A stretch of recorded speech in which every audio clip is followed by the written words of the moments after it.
বাচ্চা হবার পরে একজন পোস্ট ডেলিভারি সিমটম যদি আমরা বলি, প্রত্যেকটি মায়ের থাকে যে তিনি ভাবছেন হয়তো অ্যানেস্থেসিয়া দেওয়ার কারণে কোমরের পেছনের ওই জায়গাটিতে তীব্র ব্যথা, এবং এটা কি আসলে ওই কারণে ব্যথা, নাকি বাচ্চাটি দীর্ঘ সময় একটা পজিশনে থাকার কারণে? এটিও কিন্তু এই যে আমাদের অভ্যস্ততার একটি বিষয়।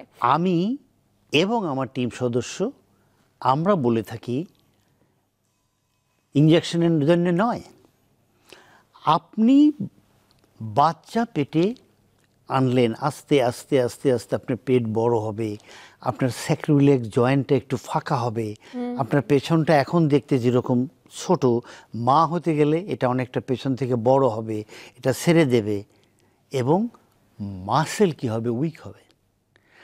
উন্নত দেশগুলোতে এটাকে বলা হয় যে আপনি বাচ্চা হওয়ার আগে এবং বাচ্চা হওয়ার পরে ফিজিওথেরাপি চিকিৎসা মাস্ট। ইভেন অনেক সময় গ্রুপ এক্সারসাইজ করা হয়, কিন্তু আমাদের দেশে সেটা একদমই এই চিত্রটা আমরা দেখি না। এখন আমাদের নেই আমাদের জি মধ্যে। নাই, কিন্তু আমি এবং আমরা বিভিন্ন গাইনোকোলজিস্টের সঙ্গে কথা বলে আমরা একটা টিম ওয়ার্ক এখন করতে থাকি।